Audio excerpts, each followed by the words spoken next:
Voilà, on est reparti. On va aller continuer ce petit périple autour de l'astronomie. Welcome back dans l'antre des étoiles avec Super Matman. Merci Jonas. Tout le monde est prêt. Ils sont là, l'équipe. Albert, t'es là, t'es prêt? Il est là, nickel. So, let's go disco! Sur Terre.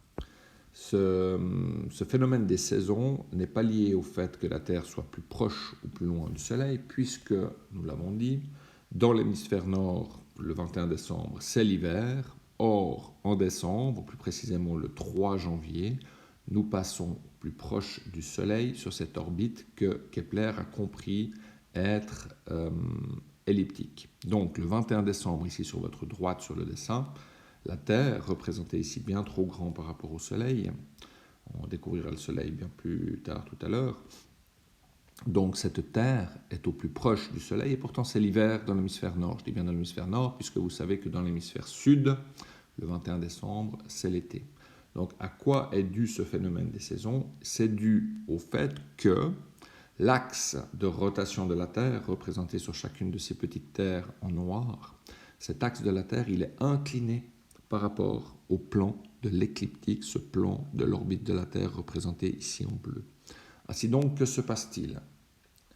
Si on place la Terre ici dans l'hiver de l'hémisphère nord, l'hiver boréal, on prend les rayons du Soleil qui arrivent ici depuis notre gauche sur la Terre, on remarque que la partie éclairée, c'est-à-dire la partie de jour dans l'hémisphère nord, est bien plus courte que la partie nuit dans l'hémisphère nord. Donc s'il y a moins de soleil, il y a moins d'énergie et il y a donc moins de chaleur.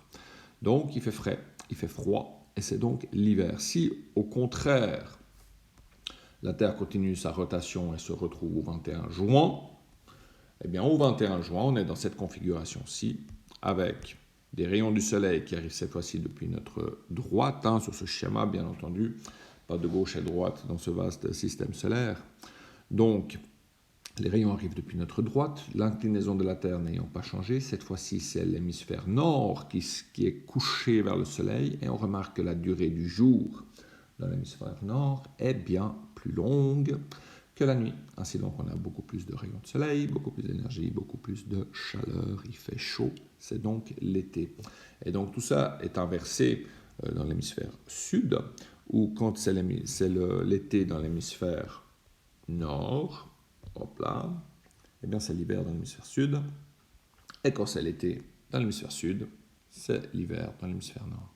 Donc le phénomène des saisons n'est dû qu'au fait que l'axe de la Terre, ici représenté en noir, est incliné sur le plan de l'orbite de la Terre autour du Soleil, que l'on appelle, en un mot savant pour faire un petit peu intelligent, écliptique. Voilà donc pourquoi les saisons.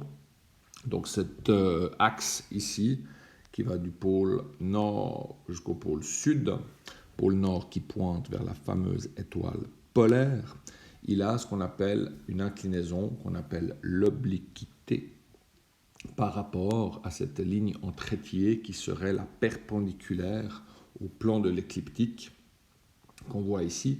Attention à ne pas confondre, le plan de l'écliptique n'est donc clairement pas le plan de l'équateur, puisque l'équateur, ici on a noté l'équateur céleste, c'est-à-dire le prolongement de l'équateur terrestre direction le ciel. Cet équateur ici en vert foncé est tout simplement perpendiculaire à l'axe de rotation. Donc vraiment pas confondre, l'écliptique n'est pas l'équateur, l'écliptique c'est bien le plan de l'orbite de la Terre autour du Soleil, et dans le ciel on va retrouver la prolongation de cette écliptique. Ce sera finalement là où se trouve le Soleil, et donc là où on verra également toutes les planètes. Nous y viendrons, mais toutes les planètes étant dans ce même plan à quelques petits degrés près, à part Pluton, on y reviendra aussi sur Pluton qui, vous le savez, n'est plus une planète.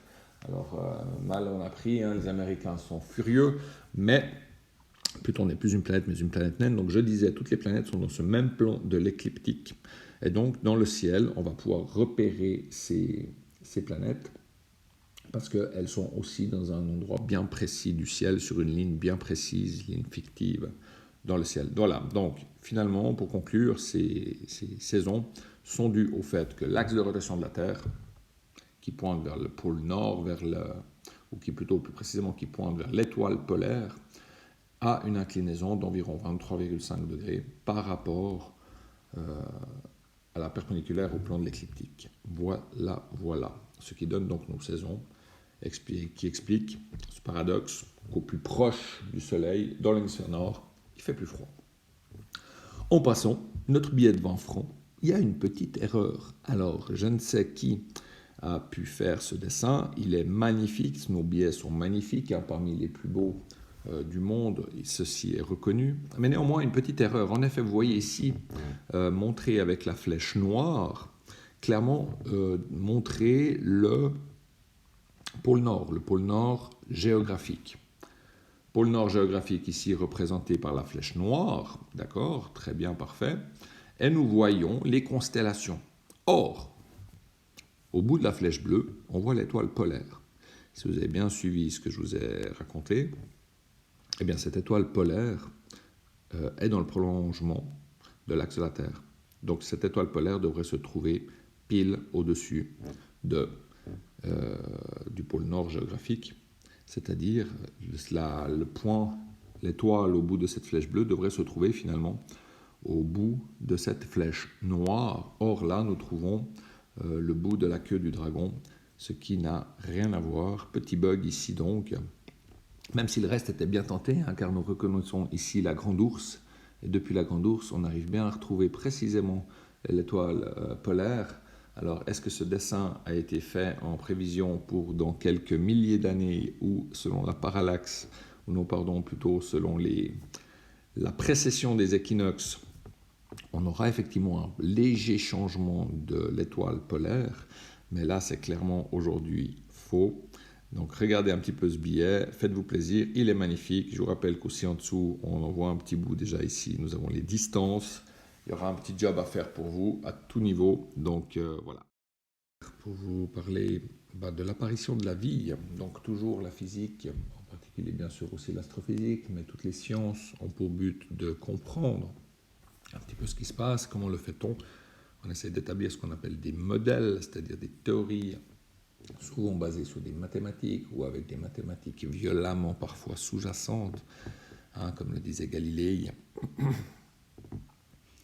La nature est un livre ouvert que l'on lit avec le langage des mathématiques. Donc, disais-je, la physique, comme toutes les sciences, on observe, et de par ce qu'on observe, on doit essayer de mettre en adéquation une théorie qui puisse rendre compte des observations. Donc, nous avons certaines observations autour de l'apparition de la vie. On en vient à deux modèles qui pourraient expliquer comment la vie est arrivée sur Terre. Donc ici, un détournement de la célèbre chapelle Sixtine, peinte par Michel-Ange. Bien sûr, ce n'est pas cette espèce d'extraterrestre qui a été mis là à côté de Adam, c'était Dieu sur la version originale. Ici, déviation pour dire que peut-être la vie est arrivée sur Terre par voie extraterrestre. Je m'explique. Pour pouvoir avoir de la vie sur Terre, on a dû avoir d'abord des êtres unicellulaires qui ont évolué, etc. Mais surtout aussi d'abord quelques éléments moléculaires, typiquement les acides aminés, qui forment nos protéines, qui forment ensuite tout ce qui peut coder la vie. Donc l'idée étant la suivante, de dire que sur Terre, il y a énormément de matériel extraterrestre qui tombe. Nous en avons une trace avec la chute de la météorite qui a vu l'extinction, qui a fait l'extinction des dinosaures, mais pas que. Chaque année, c'est des milliers de tonnes de matériaux qui tombent sur Terre. Ça va des petits cailloux, des petites poussières, en passant par de plus gros cailloux qu'on essaie de collecter ici sous forme de météorites. Imaginons que tout spécialement dans le début de l'histoire de la Terre, il y a 4 milliards d'années, certains matériaux puissent avoir amené sur Terre, certains de ces matériaux qui sont tombés puissent avoir amené sur Terre des molécules propices à développer la vie. Ainsi donc, la vie serait venue de l'extérieur de ce système solaire en formation via peut-être des comètes qui sont tombées sur Terre, qui, nous le savons, contiennent par exemple de l'eau. L'apparition de l'eau sur Terre, tout particulièrement peut-être est attribué à ces comètes qui ont amené de l'eau. Alors c'est hypothétique encore à ce jour, mais pourquoi pas. Donc, premier modèle pour expliquer pourquoi la vie est sur Terre, comment est-elle arrivée, peut-être les matériaux qui ont permis la vie et l'évolution de la vie jusqu'à ce qu'on connaît aujourd'hui, seraient arrivés par la voie extraterrestre, par le matériau, météorite, comète, etc., qui serait tombé sur Terre. Ça, c'est un premier modèle. Le second modèle, nous le devons à ce chimiste, Stanley Miller, qui fait une expérience toute simple, dirait-on. Il a essayé de simuler la Terre primitive, l'atmosphère de la Terre primitive. Aujourd'hui, dans l'atmosphère, nous avons essentiellement de l'azote, ça peut surprendre, de l'azote, N2, et bien sûr aussi de l'oxygène, O2, à raison d'environ 20% seulement, alors que l'azote, c'est quasiment 80%. Ensuite, on a des traces d'autres choses en moindre quantité, dont bien sûr le CO2 que nous exhalons. Mais il en était tout autrement il y a fort longtemps. Il y a fort longtemps, l'atmosphère de la Terre était composée de gaz pas forcément très alléchants, vapeur d'eau, H2O, CH4, méthane, hydrogène H2 et puis NH3, ammoniac. Donc rien de très réjouissant. Donc ça, c'était l'atmosphère primitive de la Terre. Il y avait également aussi déjà des océans. Nous avions une Terre chaude qu'on simule ici avec une source de chaleur, donc beaucoup de vapeur d'eau dans notre atmosphère, ce H2O qui se retrouve ici dans l'atmosphère. Et nous avions aussi une activité volcanique assez forte, ici représentée par des étincelles d'un circuit électrique. Donc en modélisant l'atmosphère primitive de la Terre, Stanley Miller remarque que spontanément, certains acides aminés se forment. Ainsi donc, les acides aminés propices à l'évolution de la vie, nécessaires à l'évolution de la vie, au départ de la vie, se seraient spontanément formés dans l'atmosphère primitive de notre Terre primitive il y a 4 milliards d'années. Donc ce sont ici deux modèles de façon d'expliquer les observations qu'on a aujourd'hui, qui pourraient expliquer, bien sûr, personne n'y était. Si vous trouvez quelque chose, qu'est-ce que vous faites? Vous m'appelez, prix Nobel à la clé. Donc, messieurs, dames, voilà comment nous pensons aujourd'hui que la vie est arrivée sur Terre. Voilà, pour conclure avec cette Terre, les quelques choses que je vais vous raconter. Donc, n'oublions pas ces différentes choses, et surtout que la Terre est bleue comme une orange, qu'on doit à un certain Eugène, né lui aussi un 14 décembre. Donc, vous imaginez bien que ça me plaît. Voilà, la prochaine fois, nous parlerons de la Lune.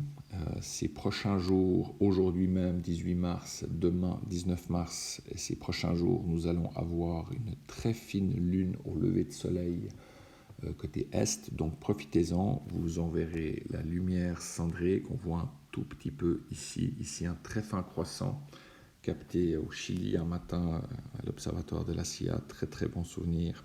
Avec mon pote Dan Baylis, si tu nous écoutes, ciao.